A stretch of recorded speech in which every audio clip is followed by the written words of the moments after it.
বন্ধুরা রে আমার একটা মাত্র আপেল খাইয়া 12 বছর কষ্ট কইরা গো আজকে বোবা মেয়ের বিয়ের প্রস্তাব পাইছে। এইবার যখন প্রস্তাব পাইছে বলে আমি একটা মাত্র আপেল খাইয়া অপরাধী হয়েছি, 12 বছর সাধনা কইরা যেহেতু ক্ষমা পাইলাম না, আজকে বোবা মেয়ে কালো মেয়ে যদি বিবাহ করতে পারি আপনি কি আমারে মাফ কইরা দিবেন? বলে হ্যাঁ আমি কথা দিলাম তোমারে মাফ করে দেব। আল্লাহু আকবার।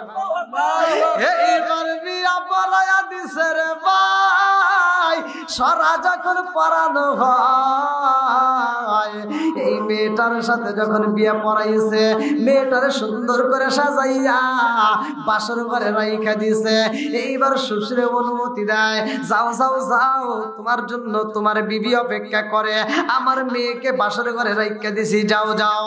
আবু সালেহ মুসা জঙ্গি রাহমাতুল্লাহ আলাইহি নতুন নতুন বাসর ঘরের ভিতর প্রবেশ করবে। আল্লাহু আকবার। কম আইরে না গেল হলুদের গন্ধ রহিল বিজার স্মৃতি, আল্লাহ না গেল হলুদের গন্ধ রহিল বিজার স্মৃতি, সকিনার কান্দনে গো কান্দে কান্দে জাগত পায়াসি, আল্লাহ না গেল হলুদের গন্ধ রইল বিজার স্মৃতি, আল্লাহ না গেল হলুদের গন্ধ রইল বিজার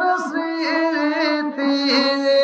এইবার জনম দুখুনি মেয়ের জন্য বাবুটা সুন্দর কইরা ছেলেরে বোঝায় দিল, আমার সুন্দর একটা মেয়েরে এমন ভাবে আমি প্রকাশ করে দিছি এই ছেলেটা কেমন আমি তো পরীক্ষা করব। আল্লাহু আকবার।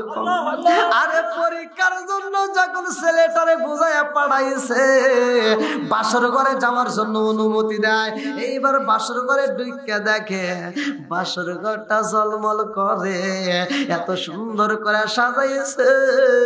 এই সাজানো বাসর ঘরের ভিতর সুন্দর একটা হুরপরির মতো একটা মেয়ে বইসা রইছে।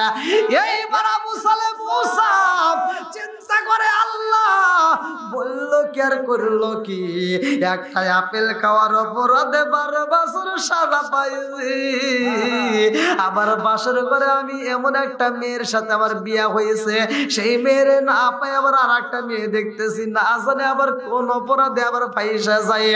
এইবারে আবু সালেহ মুসা জঙ্গি রাহমাতুল্লাহ আলাইহি ঘরের ভিতর প্রবেশ করে সালাম দিয়া যখন দেখতেছে একটা সুন্দরী মেয়ে, এইবার তিনি চিন্তা করলো ব্যাপার কি, আমারে বললো কি আর আমি পাইলাম কি, আমার দ্বারা তো এটা সম্ভব না। মেয়েটা যখন পিছন দিকে থেকে পাঞ্জাবি দইরা টান বাইরা দিছে গো,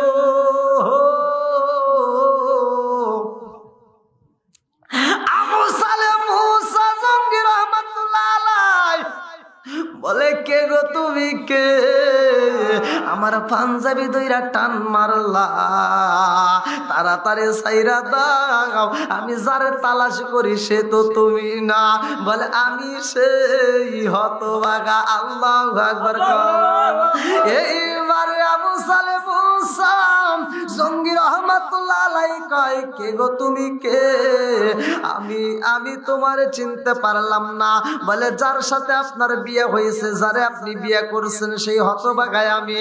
বলে তুমি হইতে পারো না, আমি যারে বিয়ে করছি রে ওই মেয়ে তো আমার জীবনে কোনোদিনও দেখতে পারবে না। আল্লাহু আকবার।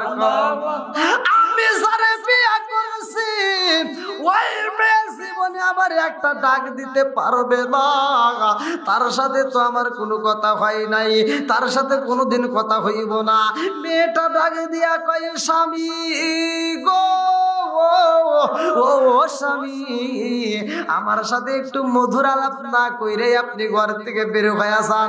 কারণটা কি, এই বাসর ঘরে কি আপনি আমারে পছন্দ করলেন না? আমি কি লাইফ পাইতে পারি না? এইবার আবু সালেহ মুসা কান্দার কই, না না না, সম্ভব না।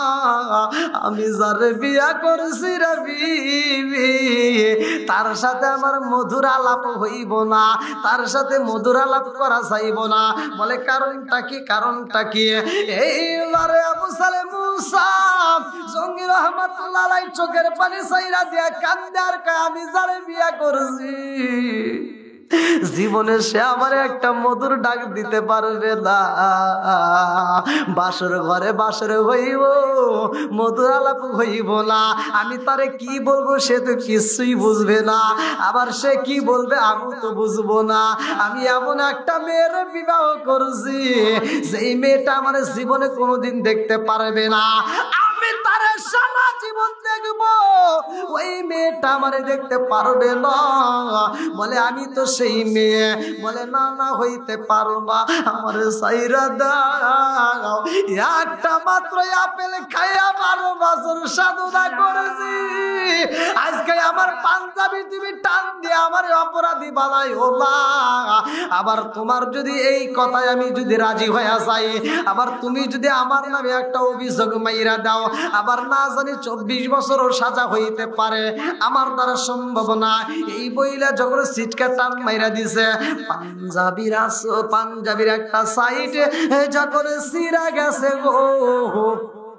সকল প্রশংসা মহান আল্লাহ তাআলার, যিনি আমাকে আপনাকে ভালোবেসে মায়া করে দয়া করে এত সুন্দর একটা পরিবেশে জান্নাতের বাগানে দুনিয়ার সমস্ত ফিতনা ফিসাদ হইতে বিরত রাখিয়া আমাদেরকে একত্রিত করলেন, মাহফিলে বসার জন্য সুযোগ দিলেন। এজন্য প্রাণ খুলিয়া শুকরিয়া আদায় করি। সবাই বলুন আলহামদুলিল্লাহ। শতকোটি দরুদ ও সালাম বর্ষিত হোক আমার আপনার নবী, দয়াল নবী, মায়ের নবী, বিশ্বের মানবতা মুক্তির দিশারে আকায়ে নামচার তাজদার মদিনা আহমদ মুস্তাফা মুহাম্মদ মুস্তাফা। সকলেই বলুন সাল্লাল্লাহু আলাইহি ওয়াসাল্লাম। সম্মানিত দর্শকবৃন্দ, আপনারা এতক্ষণ দীর্ঘ সময় আলোচনা শুনেছেন।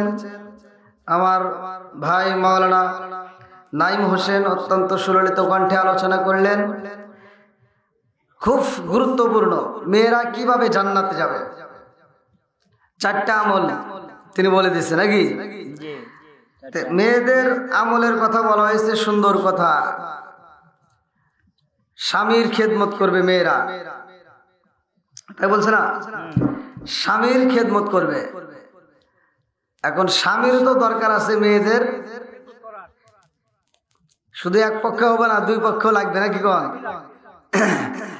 ছেলেরা যতটুকু মেয়েদেরকে ভালোবেসে কথা শোনে, মেয়েরা ছেলেদের তার অর্ধেক করে না। আমি আপনাদের মাঝে যতটুকু কথা বলবো একটু মনোযোগ সহকারে শুনবেন, যাতে এই কথাগুলো আমেলের বেলায় কাজে লাগে। একজন মসজিদে গেছে, বউ জোর করে পাঠাইছে। অনেক পোলাপান আছে মসজিদে যাইতেছে না, অনেক মুরব্বীও আছে মসজিদে যাইতেছে না।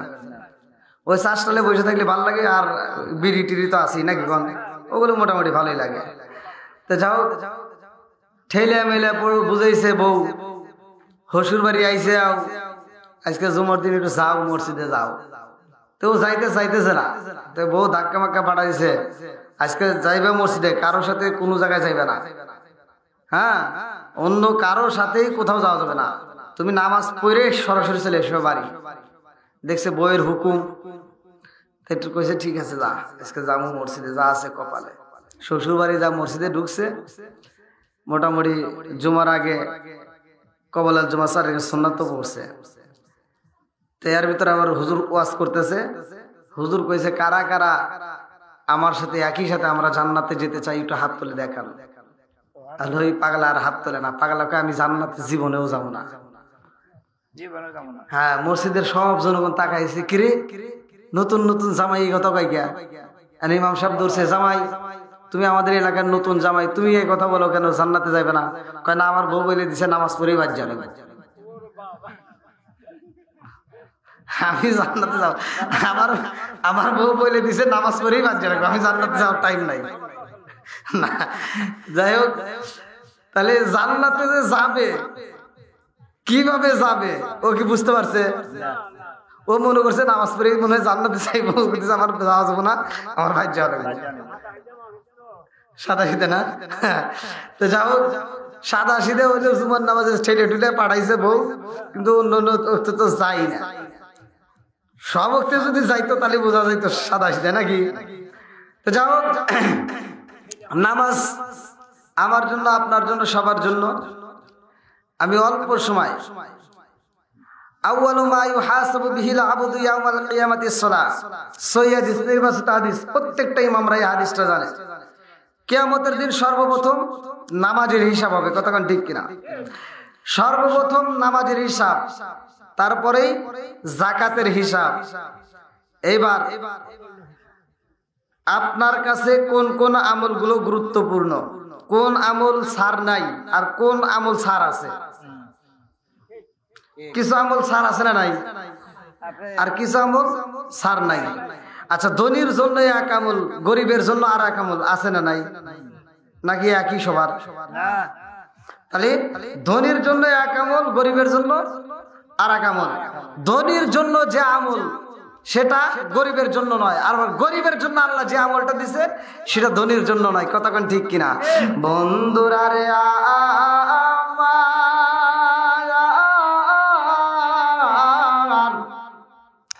রাজার দোষে রাজ্য নষ্ট, প্রজা কষ্ট পায়, নারীর দোষে সংসার নষ্ট, স্বামীর কষ্ট হয়। জোরে জোরে কোন কথা ঠিক কিনা?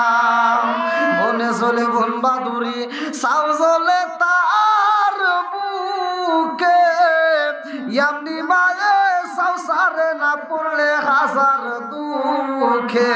বিদেশেতে কারো যদি ছেলে মইরা যায়, পশু পাখি জানার আগে আগে জানে মাই। সরে সরে কোন কথা ঠিক কিনা? বন্ধুরা রে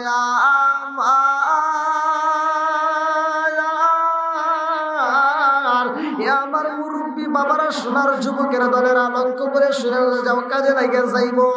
এই দুনিয়ার বুকে আল্লাহ আমারে পাঠাইছে, আল্লাহ তোমারে পাঠাইছে, আল্লাহর একটা উদ্দেশ্য আছে। উদ্দেশ্যটা কি? সূরা যারিয়াত আয়াত নম্বর 56 আমার আল্লাহ বললেন, আল্লাহু আকবার ওয়ালিল্লাহিল হামদু, বিসমিল্লাহির রহমানির রহিম,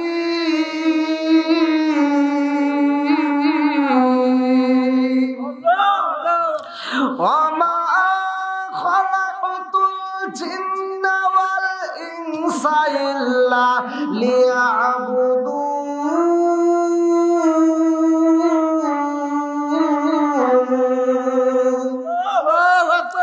আল্লাহ বলছেন সূরা যারিয়াত আয়াত নম্বর 56, ওমা খালাকতুল জিন্না ওয়াল ইনসা ইল্লা লিয়াবুদুন। আমি আল্লাহ তাআলা মানুষ এবং জিন জাতিকে সৃষ্টি করেছি, আমি আল্লাহর একটা উদ্দেশ্য আছে। উদ্দেশ্যটা কি? আল্লাহ বলতেছে মানুষ এবং জিন জাতিকে সৃষ্টি করছি ইল্লা লিয়াবুদুন, আমি আল্লাহর ইবাদত করার জন্য। জোরে কোন সুবহানাল্লাহ। তাহলে ইবাদত চলবে কার? আল্লাহর। গোলামি করব কার? আল্লাহর। আবার কি কয়? খেদমত করব কার? আল্লাহর। আল্লাহর কি খেদমত করে পারবেন আপনারা? তাহলে ও খেদমত করার দরকার নেই, আল্লাহর ইবাদত করেন তাতেই চলবে। খেদমত করবেন মা বাবার। ও বলে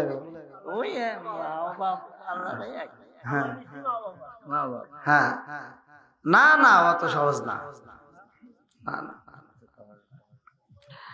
মা বাবাকে যদি সম্মান দেওয়া বুঝতো, তাহলে সন্তানেরা 2 তলা 3 তলা বিল্ডিং এর মালিক হয়, মার জন্য একটা রুম থাকে না। একটা মায়ের 10টা সন্তান থাকলে একটা ঘরের ভিতর 10টা সন্তানকে মা জায়গা দিতে পারে। 10টা সন্তান বড় হওয়ার পরে 10টা বিল্ডিং এর মালিক হয়, অথচ মার জন্য একটা রুম থাকে না। এটাও ঠিক। হ্যাঁ, বন্ধুরা রে আমার মুরব্বী বাবারা ভালো করে শুনে নাও, ভালো করে শুনে নাও। এই দুনিয়ার বুকে নেক সন্তান কারা, নেক সন্তান কোন ব্যক্তিটা ভালো করে বুঝা নাও। মা যদি ভালো হয় রে ভাই সন্তান ভালো হইব, বাপ যদি ভালো হয় সন্তানটা ভালো হইব, মা যদি ভালো হয় সন্তান ভালো হইব। আজকে আমি যদি দোষ করি রে বন্ধু, আমার সন্তানকে যদি ছোটবেলায় শিক্ষা না দিতে পারি গো, আমার সন্তানের জীবনেও ভালো হইতে পারবে না। আজকে আমি যদি সঠিক পথে চলি, আমার সন্তানটারও যদি চালাইতে পারি, আমার সন্তানটা আমারে বুড়াকালে কোনোদিনও কষ্ট দিবে না। কতক্ষণ ঠিক কিনা? আরে আমার নবীর জীবনী পড়ো, সাহাবীদের জীবনী পড়ো, ওলি আল্লাহদের জীবনী পড়া দেখলাম গো, এই দুনিয়ার বুকে যতগুলো ওলি আল্লাহ ছিল, যতগুলো মুমিন বান্দা ছিল, সবাই একমাত্র তার সন্তানগুলো ভালো, তার মা বাবাগুলো ভালো। কতক্ষণ ঠিক কিনা? আব্দুল কাদের জিলানী রহমাতুল্লাহ আলাইহির জীবনীটা আমি ঘরের ভিতর পড়লাম। আব্দুল কাদের জিলানী রহমাতুল্লাহ আলাইহির বাবা তিনি কেমন ব্যক্তি ছিল রে ভাই, ভালো করে শুনে নাও। কিতাবের ভিতর উল্লেখ করা হয় আবু সালেহ মুসা জঙ্গি রহমাতুল্লাহ আলাইহি তিনি এমন একটা দিনের কাজে রাস্তায় বের হয়েছে। ছোট্টবেলার থেকে তিনি আমল কাজ করতো, ভালো ভালো কাজ করতো, মানুষের উপকার করতো, কারো কাছে কোনোদিন কোনো কিছু চাইতো না, পেটের ক্ষুধায় ছটফট করতো, কারো খাবার খাইতো না। এই ব্যক্তিটা যখন বগদাদের শহরের দিকে রওনা দিছে, ভালো করে শুনে নাও, ফোরাত নদীর তীরের ভিতর দিয়া, নদীর মাঝখান দিয়া যাইব, রাস্তা নাই, একটা নৌকা পায় না, রাস্তার কিনারা দিয়ে হাইটা হাইটা যাইতেছে, নদীর কিনারা দিয়া একটা নৌকা পাওয়া যায়, নৌকাটারে বলা হয় আমার একটু পার কইরা দিবানি। ফোরাত নদী যদি পার কইরা দাও রে ভাই, আমি কথা দিলাম আমার কাছে কিছু মুদ্রা আছে, আমি তোমারে দিতে চাই। তিনি বললেন তোমার মুদ্রার প্রয়োজন নাই, আমি তোমারে নিতে পারবো না। তিনি দুইটা চোখের পানি পালায় কানতে কানতে রওনা দেয়। পেটের ক্ষুধা শুরু হয়ে যায় রে ভাই, এই পেটের ক্ষুধার যন্ত্রণা সহ্য করতে পারে না। আব্দুল কাদের জিলানী রাহমাতুল্লাহ আলাইহির বাবা পেটের ক্ষুধা নিয়ে যখন নদীর কিনারা দিয়ে হাইটা যাই গো, আমার আল্লাহর নীলা খেলা বোঝা যায় না। জোরে জোরে কোন কথা ঠিক কিনা? তুমি কাউরে দিলা 10টা সন্তান, রাখার জায়গা নাই, কাউরে দিলা কোটি টাকা, একটা সন্তান নাই। জোরে জোরে কোন কথা ঠিক কিনা? নদীরে কুল ভাঙে ও কুল বাড়াও, এই কি তোমার খেলা? সকাল বেলার দনি ফকিরা করো সন্ধ্যা বেলায় রে, কি খেলা খেলাইলা দয়াল রে। আল্লাহু আকবার। এইবার বাপটা যখন খাইটা যাই রে ভাই, পেটের ক্ষুধার যন্ত্রণায় ছটফট করে, কারো কাছে চাওয়ার মতো কোনো লোক নাই।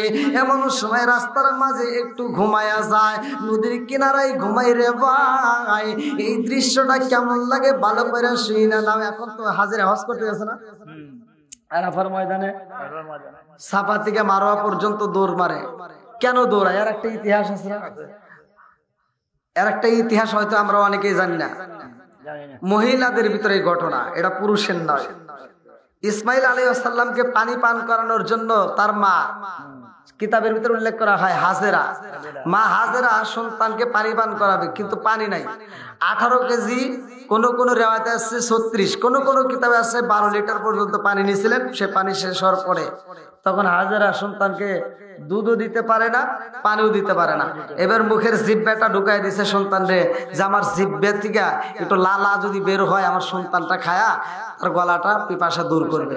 এবার জিহ্বাটা ঢুকাই দিছে, জিহ্বাটা কাঠের মতো, কাঠের মতো হয়ে গেছে, কাঠখড়ি যেমন শুকানো, ঠিক জিহ্বাটা এরকম শুকায় গেছে।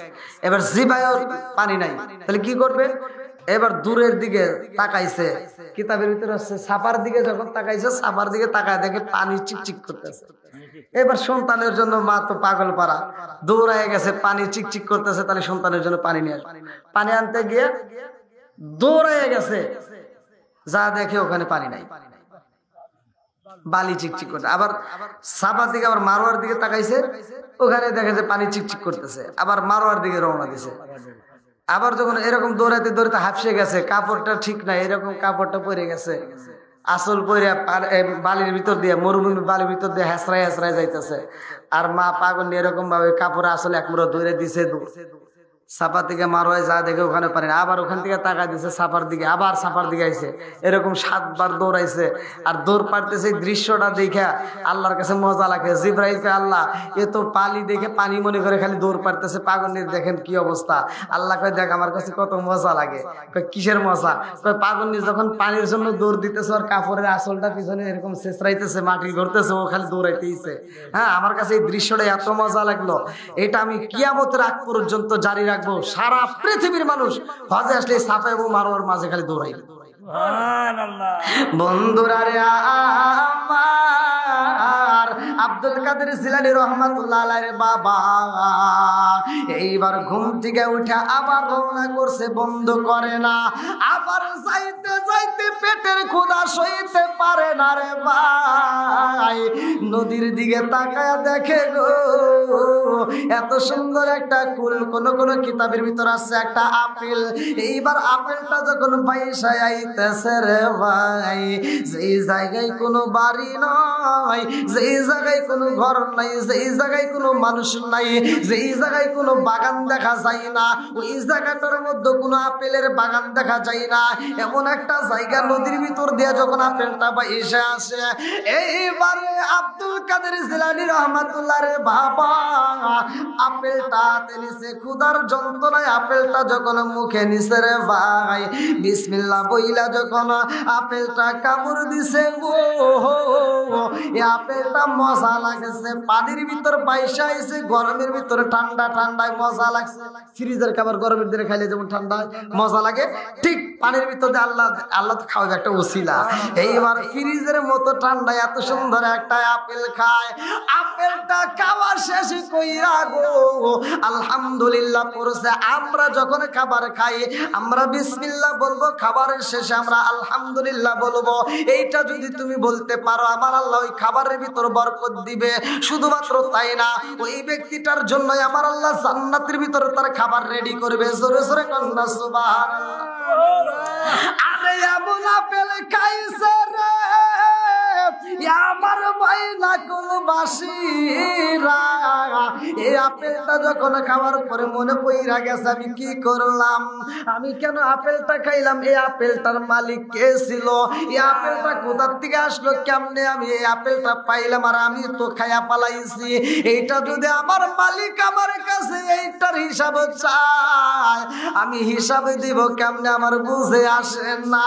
দুইটা চোখের পানি পালাইয়া কান্দার কয় আল্লাহ নদীর ভিতর দিয়ে পয়সা আইছে আপেল, এই আপেল আমি খাইছি, ও এই আপেলটার মালিককে আমি তো তারে চিনলাম না।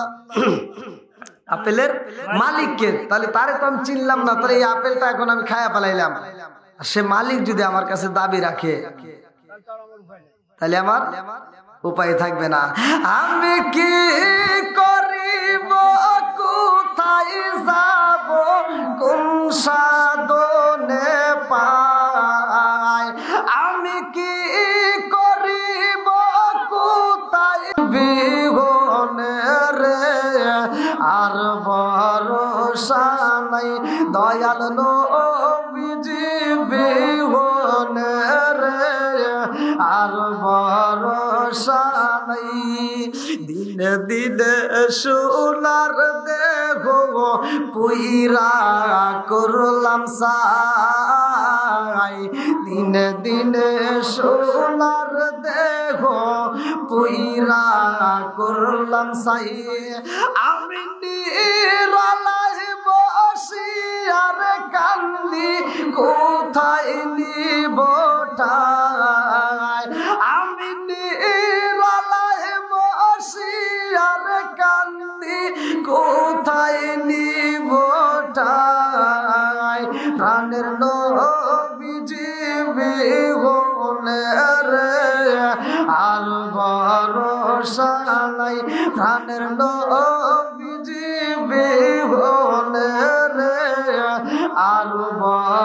ভরসা নাই, চিৎকার মেরে কন্যা আল্লাহু আকবার।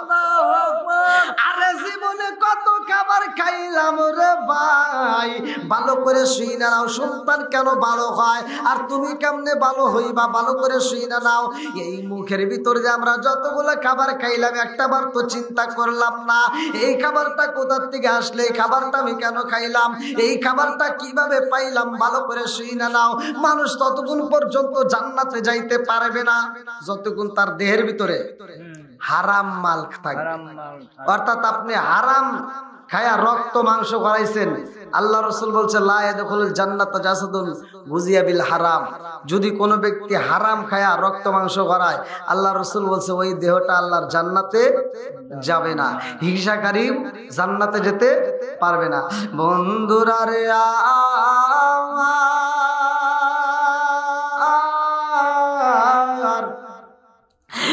একটা মাত্র আপেল খাইছে রে ভাই, জীবনে কত মানুষের আপেল খাইলাম, কত মানুষের বরই খাইলাম, কত মানুষের আম খাইলাম। একটাবার চিন্তা করো কেমন বাপরে ভাই, তার সন্তানটা ভালো হইব না কার সন্তান ভালো হইব, ভালো করে শুই না নাও।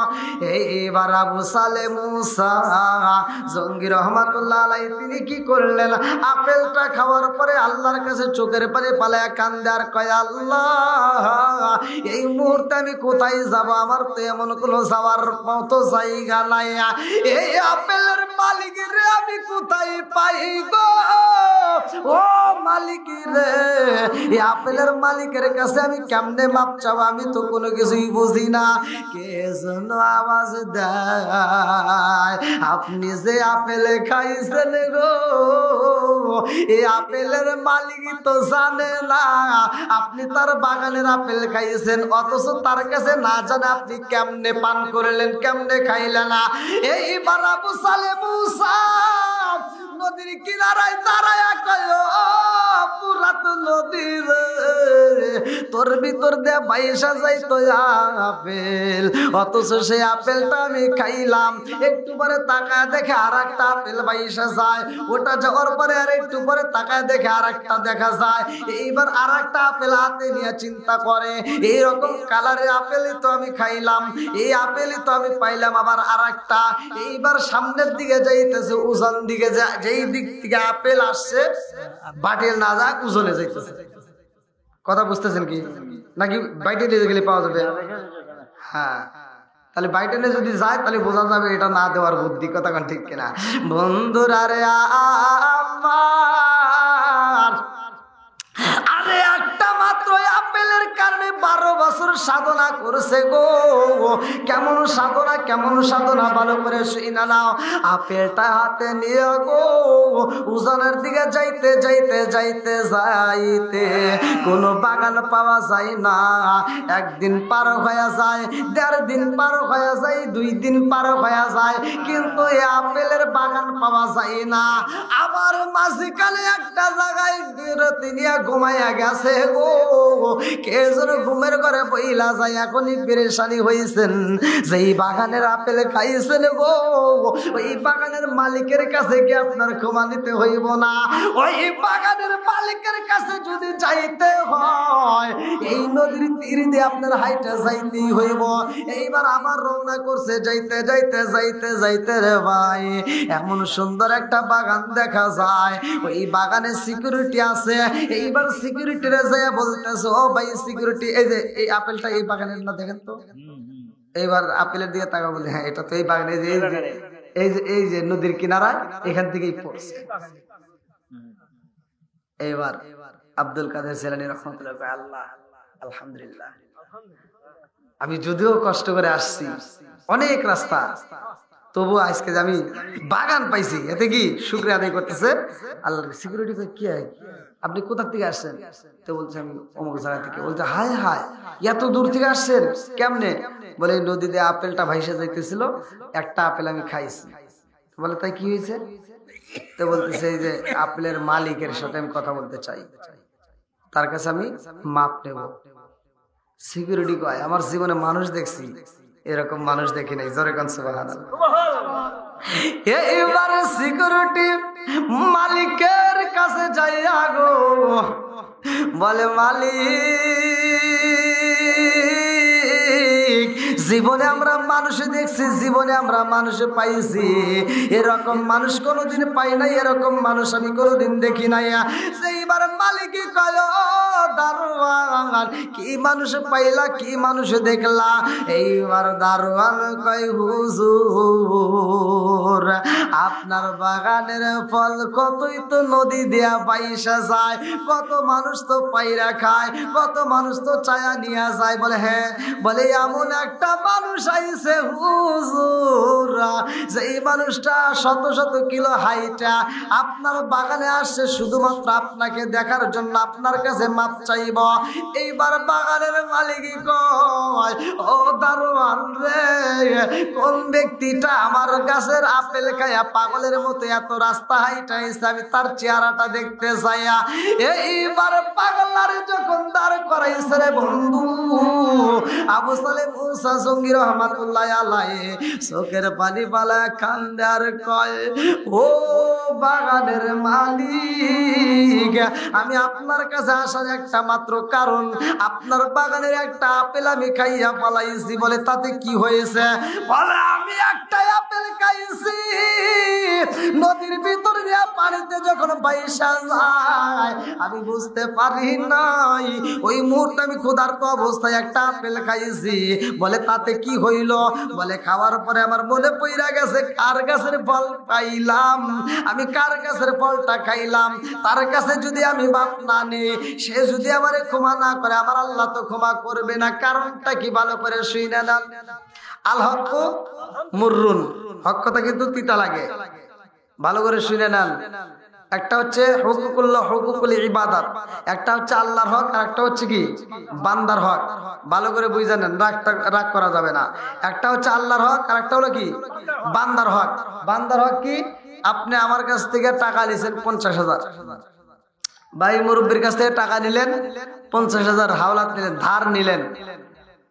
ধার নেওয়ার সময় আপনি তো খুব মধুর ব্যবহার করলেন, কিন্তু ধারের টাকা চাইতে গেলে আর সম্পর্ক থাকে না। ধারের টাকা চাইতে গেলে ফোন রিসিভ করে না, ধারের টাকা চাইতে গেলে তাকে বাড়িতে পাওয়া যায় না, ধারের টাকা চাইতে গেলে শত্রুতা সৃষ্টি হয়। কথা কোন ঠিক কিনা? এটা বাস্তব, আমি বাস্তব কথা বলতেছি। এইবার আপনি মনে করেন না যে এই 50,000 টাকা মাইরে খায় আপনি এই জগতেও শান্তি পেলেন, ওই জগতে যা শান্তি পাবেন তা কিন্তু পাবেন না। আপনার এই টাকা আপনি রাখতে পারবেন, আপনি দিতেই হবে, দিতেই হবে। এখন আপনি দিলেন না, তাতে কি হবে? ওই সময় যা দিতে হবে আখিরাতের ময়দানে আপনার দিতে হবে। এবার আপনি চিন্তা করতেছেন তুই আখিরাতের ময়দানে যা, আমার কাছ থেকে কিসের টাকা দিবি? আর ওই দিন তুই টাকা দিয়ে কি করবি? তুই আমার কাছে জীবনেও পাবি, এই কালে তোর দিই না, আবার ওই কালে দিব। তাই করতেছে ওই দিন তোর দেওয়া লাগবে কি দিয়ে? নেক আমল দেওয়া লাগবে। কতক্ষণ ঠিক কিনা?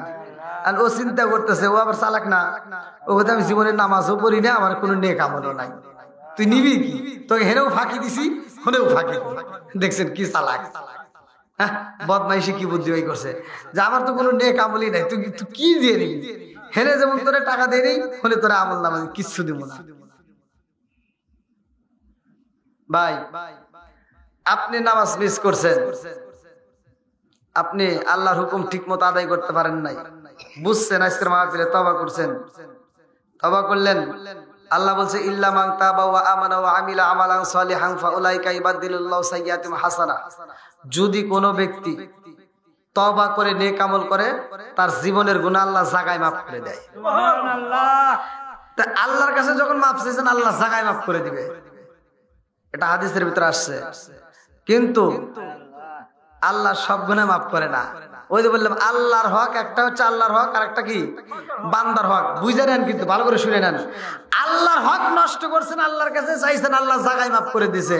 এবার আপনি চিন্তা করেন না যে আপনার 4টে মেয়ে আছে, 2টা ছেলে আছে, এবার মেয়ে করে ভাগ দেওয়া লাগবে দেখে আপনি কি করলেন? অর্থ সম্পদ যতটুকু আছে ছেলে করে নামে লিখে দিলেন। এরকম বাপ আছে না নাই?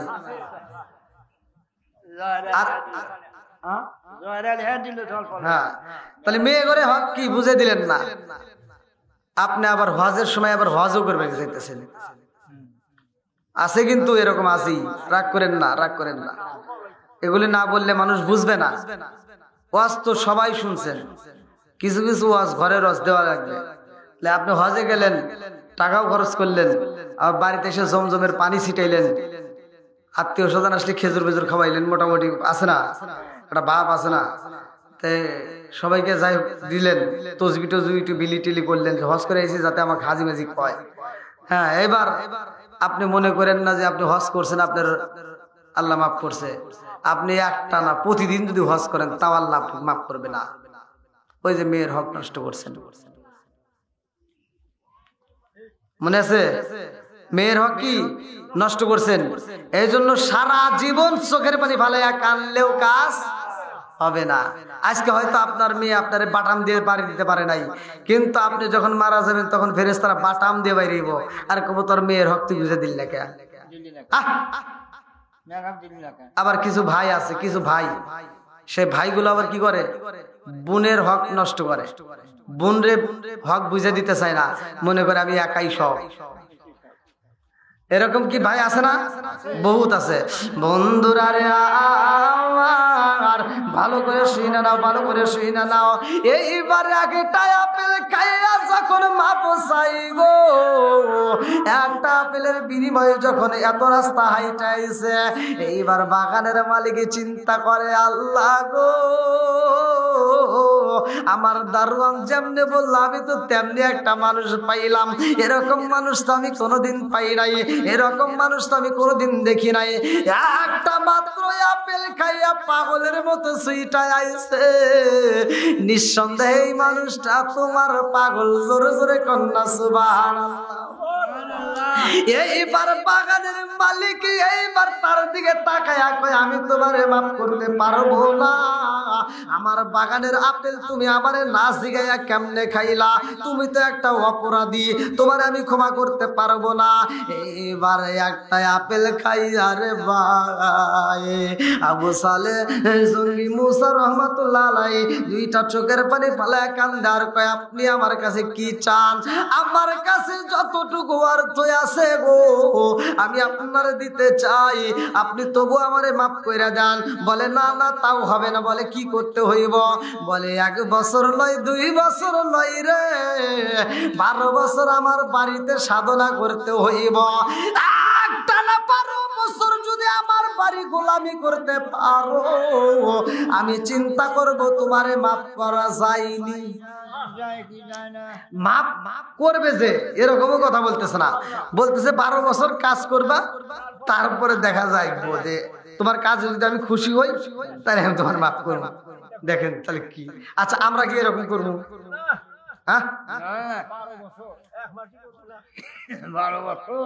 আচ্ছা ওটাও না করলাম, এই হাওলাতে টাকাগুলি তো পরিশোধ করা লাগবে, সেটাও তো করে না। আবার বোনের হক গুলো বুঝাই দিতেছি না, এক ভাই আর এক ভাইয়ের মাথা ভাড়াই আছে না নাই? বন্ধুরা রে আমার, এইবারে একটা আপেলের বিনিময় 1 বছর নয় 2 বছর নয় 12টা বছর তিনি সাধনা করতেছে। আল্লাহু আকবার। আরে চরার ভিতরে মরুভূমির ভিতরে যখন রাখালগিরি করে রে ভাই, রাখালগিরি করতে যায় ওইখানেও জিকির করে আমার মালিকেরা। এইবার মালিকের কাছে জিকির করে, মালিকের ডাকে আল্লাহ। একটা মাত্র আপেল খাইয়া 1 বছর নয় 2 বছর নয় 12 বছরের সাজা পাইলাম। আল্লাহ এই 12 বছর সাধনা করার পরে যেন আমি তার কাছে মাপ নিতে পারি। আল্লাহ গো, এই আপেল খাওয়ার অপরাধে সে যদি আমারে ক্ষমা না করে আমি তো তোমার জান্নাতে যেতে পারবো না। এইবার কান্দে আর চোখের পানি পালায়। এইবার এই দৃশ্যটা আমার আল্লাহর কাছে অনেক মজা লাগে। আল্লাহ কয়ে জিবরাইল তাকায় দেখে বান্দা যখন আমি আল্লাহর ভয়ে চোখের পানি পালায় কান্দে, ওই পানিটাই আমার কাছে অনেক দামি। জোরে জোরে কন্যা সুবহানাল্লাহ। আইনানি লা তামাসসাহুমান নার ওয়া আইনুন বাকাত মিন খাশিয়াতিল্লাহি ওয়া আইনুন বাতাত তাহরিসু ফি সাবিলিল্লাহ। ইবনে আব্বাস থেকে বর্ণিত হাদিসটি। আনি ইবনে আব্বাস রাদিয়াল্লাহু রাদিয়াল্লাহু আনহু ক্বালা রাসূলুল্লাহ সাল্লাল্লাহু আলাইহি ওয়াসাল্লাম আইনানি লা তামাসসাহুমান নার ওয়া আইনুন বাকাত মিন খাশিয়াতিল্লাহি ওয়া আইনুন বাতাত তাহরিসু ফি সাবিলিল্লাহ। জোরে জোরে কন্যা আল্লাহু আকবার। আরে বলে আব্বাস রাদিয়াল্লাহু আনহু থেকে হাদিসটি বর্ণিত, তিনি বলেন রাসূল করিম সাল্লাল্লাহু আলাইহি ওয়াসাল্লাম বলেছেন, মাত্র দুইটা চোখ আমার আল্লাহর আগুনে পোড়াইব না, জাহান্নামে দিব না। এই দুইটা চোখ কোন দুইটা?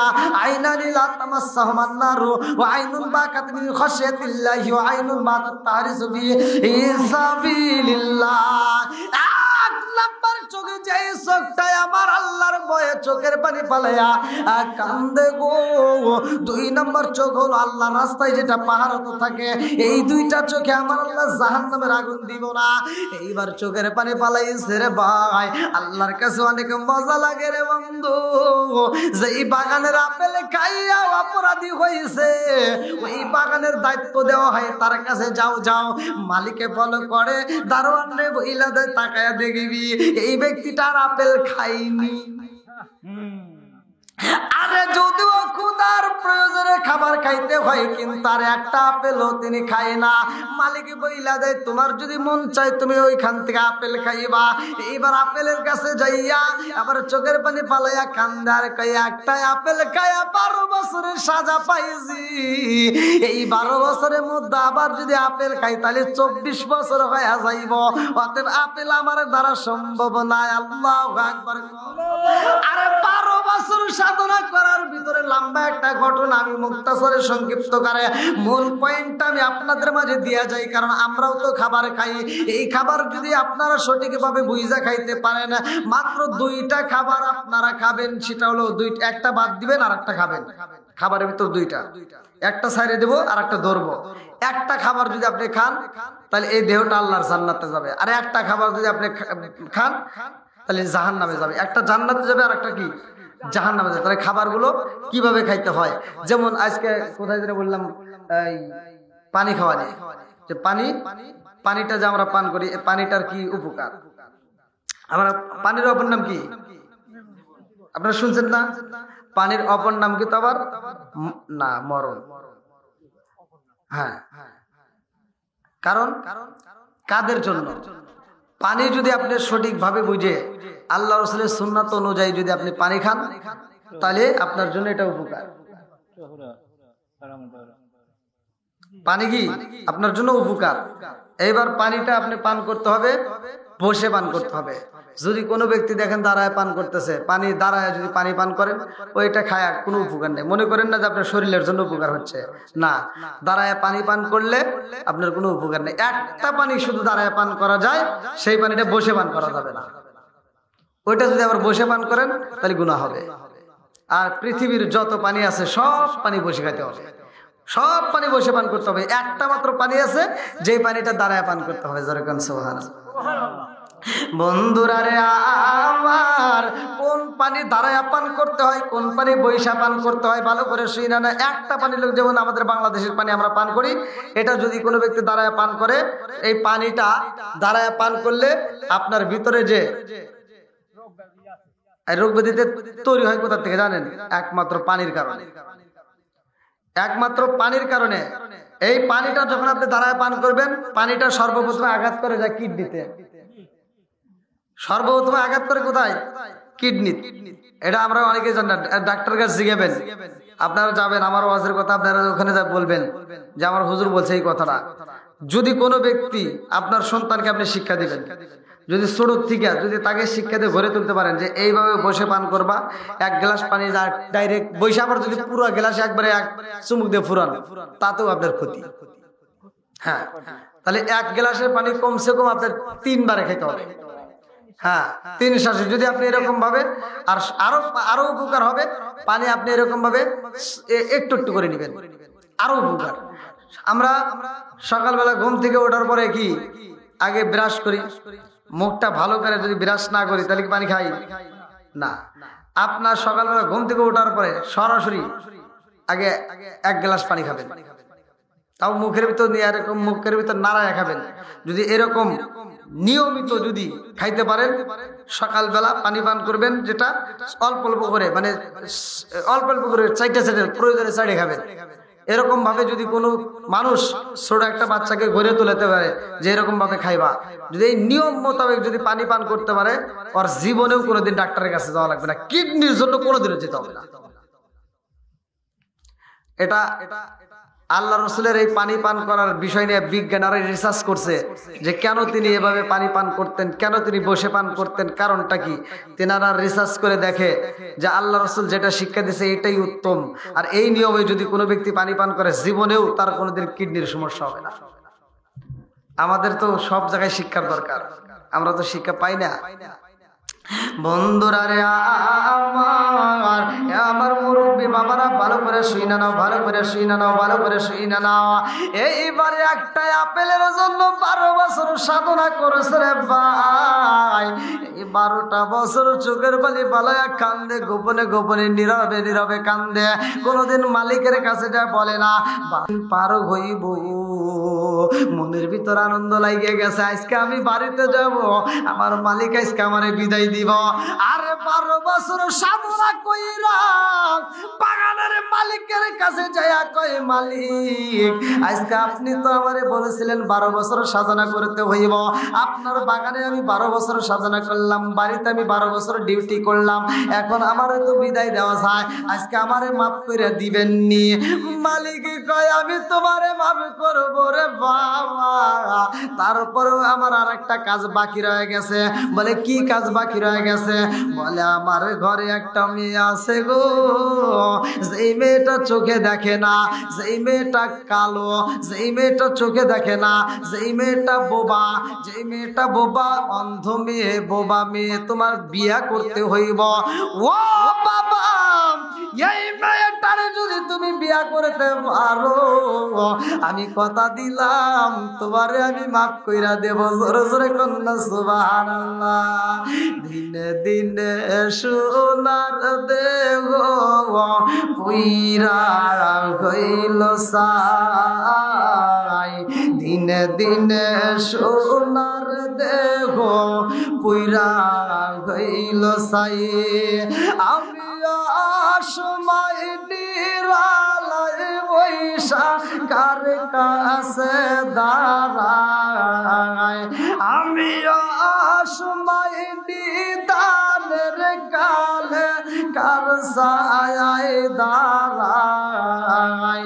প্রাণের নবীজি বিহনে রে আর ভরসা নাই, প্রাণের নবীজি বিহনে রে আর ভরসা নাই।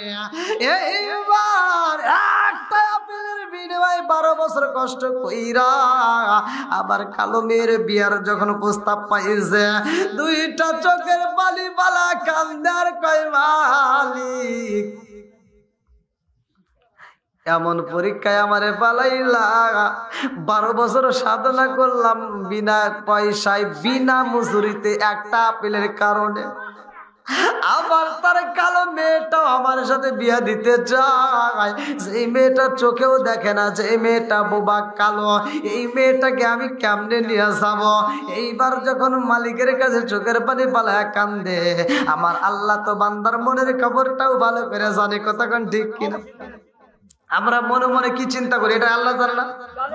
এটা কিন্তু আল্লাহ সবকিছুই জানে। ইন্নাহু হুয়াত তাওয়াবুর রহিম। ভালো করে শুনে নেন, আল্লাহ তওবাকারীকে ভালোবাসে, যদি আপনি খাটি দিলে তওবা করতে পারেন। আর মনের খবরটা আল্লাহ ভালো করে জানে।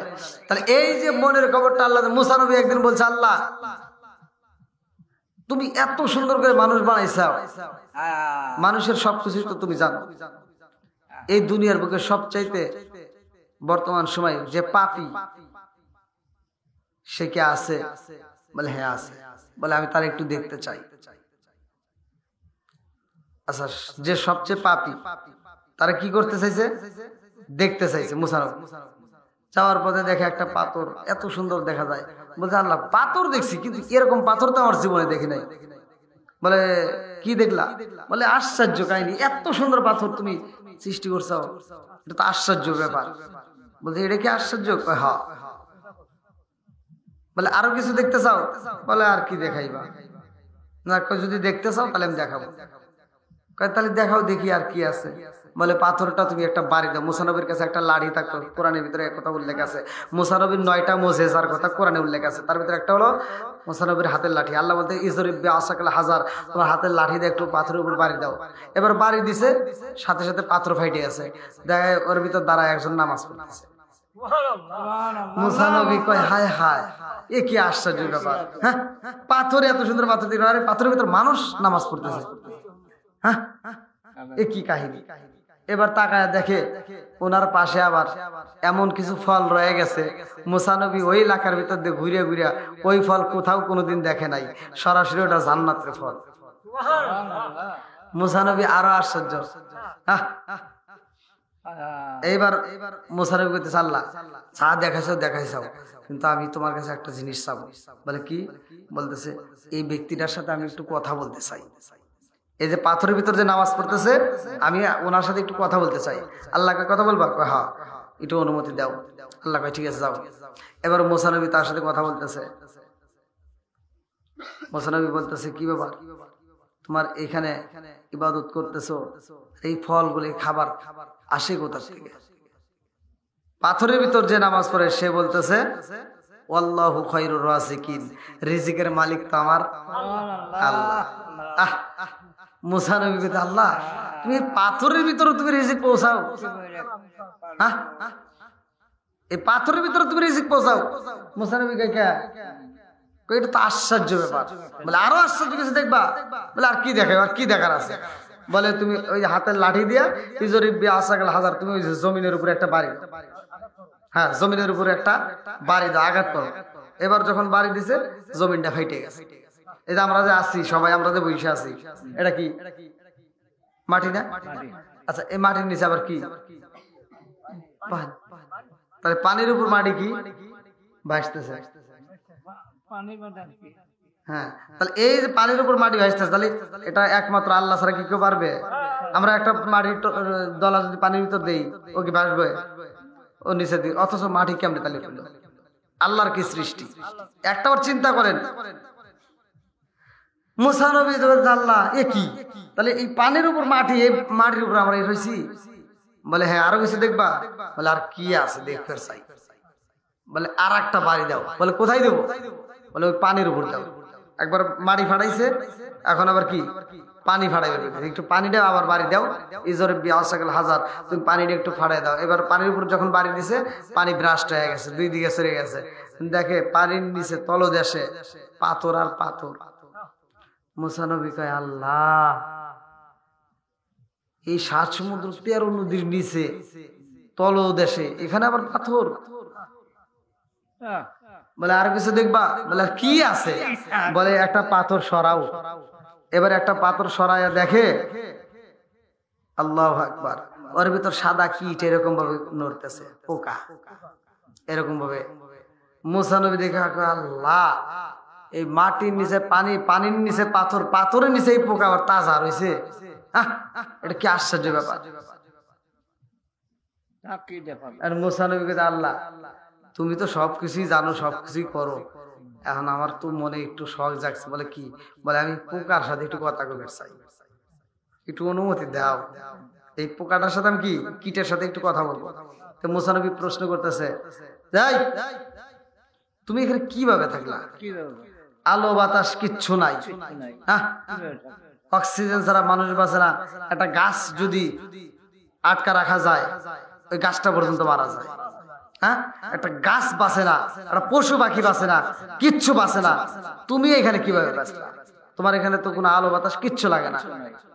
পোকায় উত্তর দিতেছে, হুজুর আপনি যে প্রশ্ন করছেন, এই প্রশ্নের উত্তর কি আপনি নেবেন? বলে হ্যাঁ আমি নিতে চাই।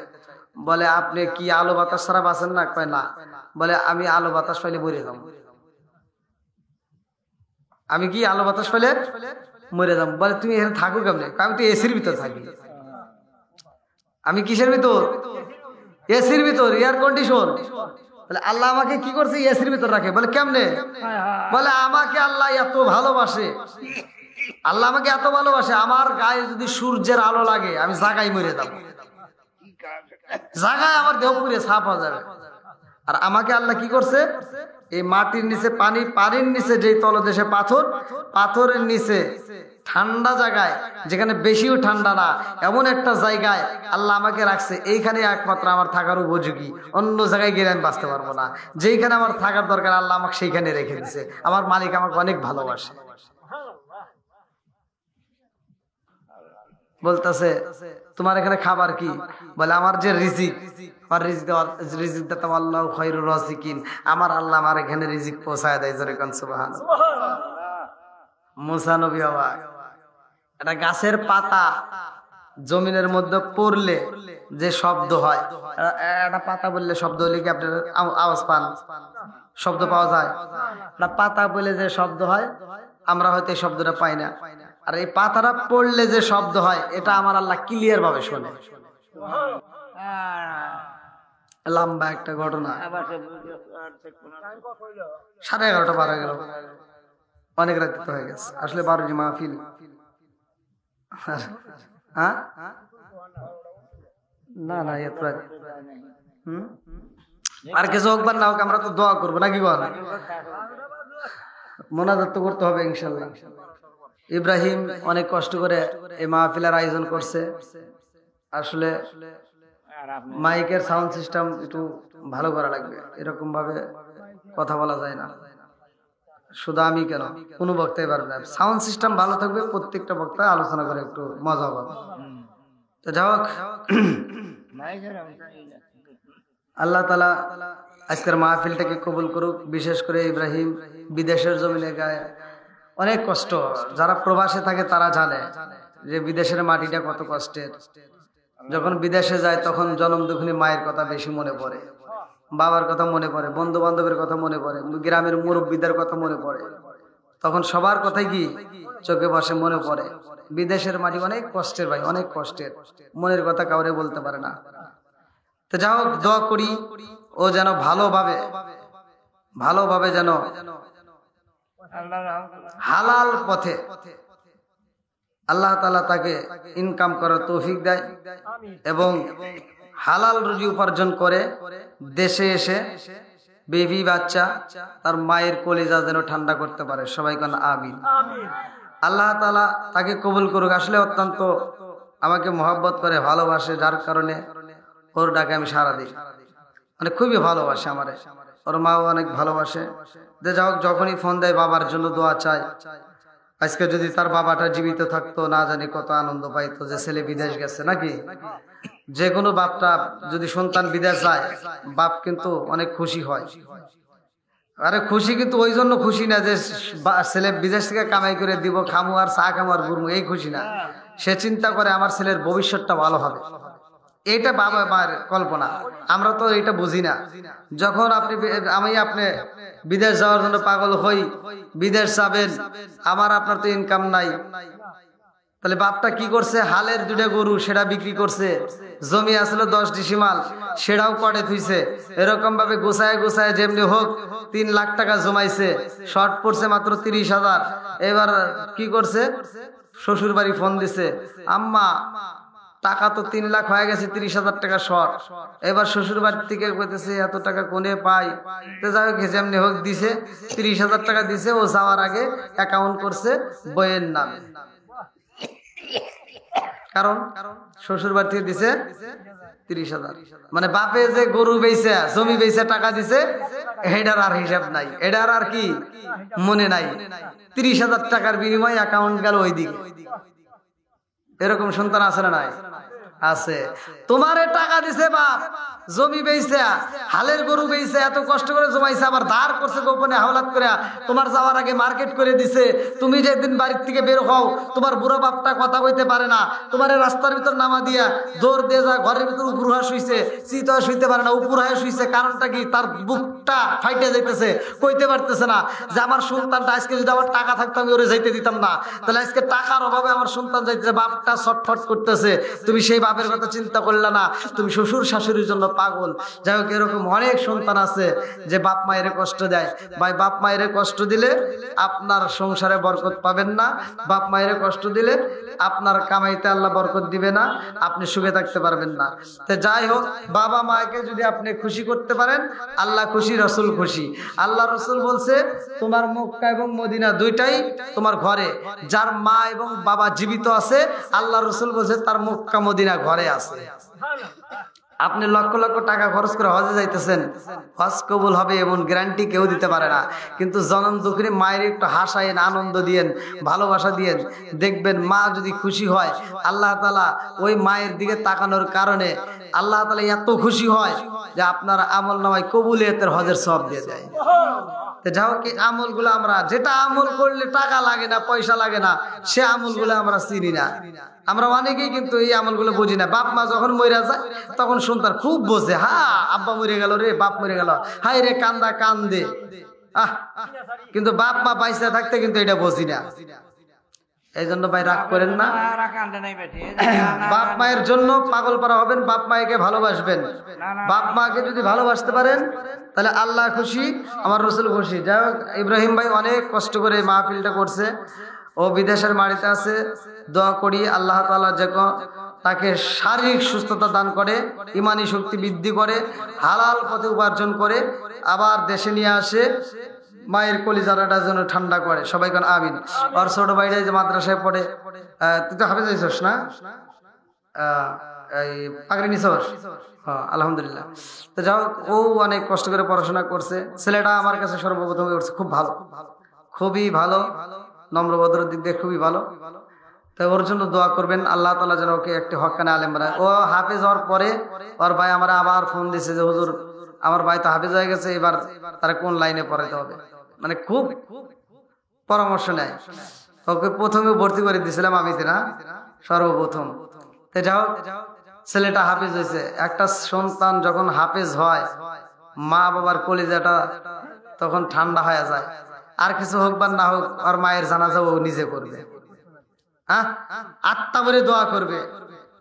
আমি ওর মায়ের জানাজা করব, ওর বাবার জানাজা করব, আর এই জানাজার বিনিময় ওর বাবা মায়ের কবরে জান্নাত পাবো, ওর বাবা মায়ের কবর আল্লাহ জান্নাত দিবে, এরকম কোনো গ্যারান্টি নেই। কিন্তু নেক সন্তান যদি দোয়া করে আল্লাহ এটা কবুল করবে, এটা হাদিসে আছে, তাই আছে না? তাহলে এই বাড়া করার চাইতে নিজের সন্তান যদি করে এটা লাভবান, আর এটার কথা হাদিসে উল্লেখ আছে। এই জন্য ভাই, ছেলে সন্তানকে আলেম বানাবেন। আপনি মরে গেলে আপনার সবচাইতে বড় সিটার 1 নাম্বার হয় আপনার সন্তান। রাগ করেন না, কারণ ওই সন্তানটাকে আপনি শিক্ষা দেন নাই। এবার আপনি যখন মরে গেছেন, ও জানাজার নামাজে দাঁড়াইছে, কিছুই জানে না, কিছুই জানে না। ও জানাজার নামাজে ডাইরেক্ট দাঁড়াইছে, ইমাম সাহেব কি করে ও দেখে, এরকম করছে না, হ্যাঁ এরকম হাত তুলছে, এবার ঠাস করে বান্ধে আলাইছে, বান্ধে চিন্তা করতেছে ইমাম সাহেব কি, রব্বানা রব্বানা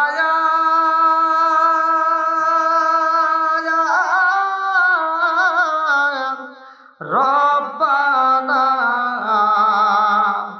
মাফ কইরা দাও জীবনের সব গুনাহ, হায় হায় মাফ কইরা দাও জীবনের সব গুনাহ। ও মাবুদ মাওলা রে, ডাকিয়া ওরা তোমারে, ও মাবুদ মাওলা রে, ডাকিয়া ওরা তোমারে, জীবনের গুনাহ ক্ষমা কইরা রে, ও আল্লাহ নবীর খাতিরে, ও মাবুদ মাওলা রে, ডাকি আমরা তোমারে, মাবুদদেরকে ক্ষমা কইরো রে, ও আল্লাহ মা ফাতেমার খাতিরে, দে ও মাবুদ মাওলা রে ডাকি আমরা তোমারে আল্লাহ গো তাকায়া দেখো রে মাওলা ময়নাকুল গ্রামে আল্লাহ এই বাড়ির ভিতরে বসিয়া আল্লাহ দুনিয়ার দৌলত খানার ভিতরে আজকের মাহফিলে আল্লাহ আমি গুনাহগার মুরব্বী বাবারা যুবকের দলের একটু সিংহাসারা পরদানিসী অবলা সবলা মা ও বোনেরা সহ তোমার শাহিদার বারে হাত বাড়াইছি আল্লাহ বুলগলতি কথা কুসুল বেয়াদবি মাফ কইরা রাখবো আল্লাহ সব সোনার মদিনায় কামলিওয়ালার রওজায় পৌঁছায়া দাও আল্লাহ বাবা তুমি দিকে শুরু কইরা মাবুদ রে আজ পর্যন্ত যতগুলো নর নারী বিদায় নিছে খাস করে আল্লাহ আমার ইব্রাহিম ভাই অত্যন্ত কষ্ট করে আজকের মাহফিলের আঞ্জাম করছে বাড়িওয়ালার পক্ষ থেকে আল্লাহ 2 ছেলে কোরআন শরীফ খতম করা হয়েছে আল্লাহ তাসবিহ তাহলিল যে যা পড়েছে মাওলা গো বুলবুলতি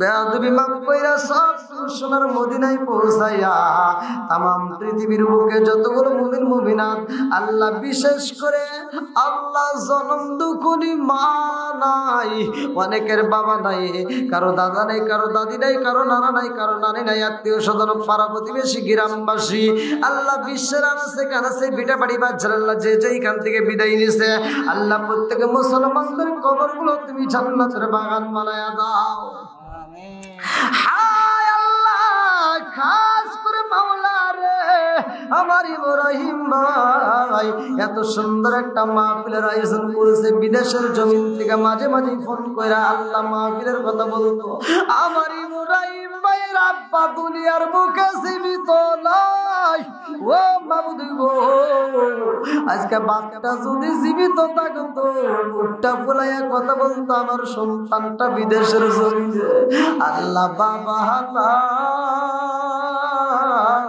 সন্তানের মনে মানে না আল্লাহ স্ত্রীর মনে মানে না আল্লাহ তারা ওনাদের লোকের হাত পা আমিন আমিন করতেছে তোমার কি মায়া লাগে না ও মাবুদ গো আজকের মাহফিলের উসিলা করিয়া আল্লাহ কোরআন শরীফ খতমের উসিলা করিয়া আল্লাহ ইব্রাহিম ভাইরা আব্বার কবরটা তুমি জান্নাতের বাগান বানায়া দাও আল্লাহ গো ময়নাকুল আল্লাহ ছোট পাকুরিয়া বড় পাকুরিয়া সহ চরপরদুল সহ আল্লাহ জাওয়াল গ্রাম সহ এলাকার আশেপাশে যতগুলো কবরস্থান আছে আল্লাহ আমার মাইকের আওয়াজ যত দূর যায় আল্লাহ প্রত্যেকটা কবরস্থানের যতগুলো মাইয়াত রয়েছে আল্লাহ কবরগুলো তুমি জান্নাতের বাগান বানায়া দাও ও মাবুদ আমরা যারা হাত করাইছি আমাদের প্রত্যেকের তামাম জীবনের গুনাহ খাতাগুলো তুমি মাফ করিয়া দাও ও মাবুদ গো আমাদের সবাইকে তুমি নামাজিয়ালা বানায়া দাও দিনের পথে কবুল আর মঞ্জুর করিয়া দাও আল্লাহ বিশেষ করে যতগুলো মুরব্বিরা হাত বাড়াইছে আল্লাহ আমার এই মুরব্বিদের জীবনের গুনাহ মাফ কইরা দাও আল্লাহ এদের চোখের দিকে তাকায়া যখন আমি আলোচনা করি আমার বড় ভয় হয় এই বছর এদের সামনে আমি আলোচনা করলাম আগামীতে এই মুরব্বিদেরকে পাবো কিনা আমার সন্দেহ হয়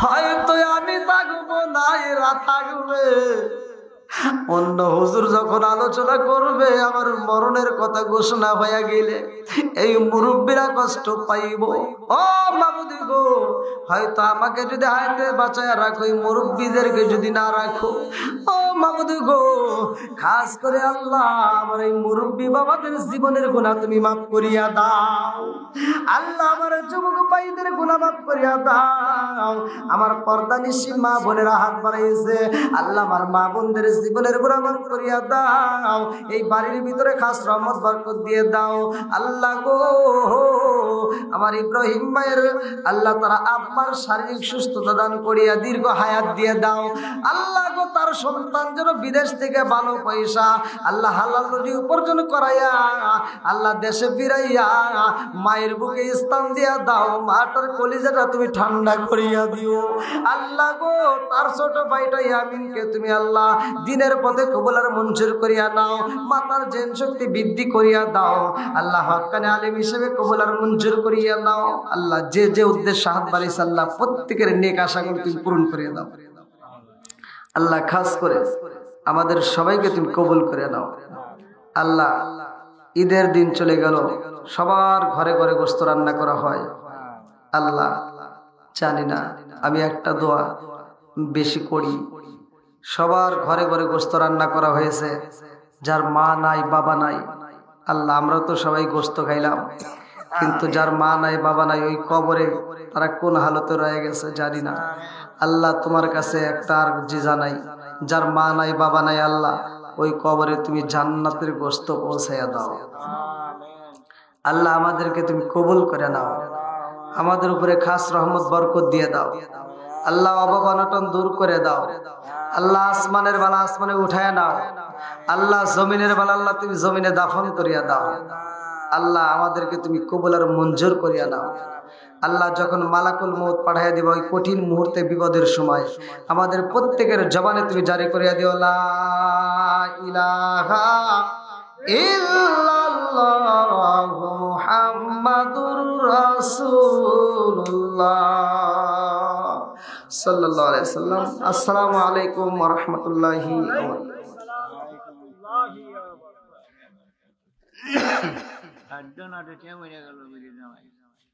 আল্লাহ তাআলা মানুষ করলো তো আল্লাহ করাইলো।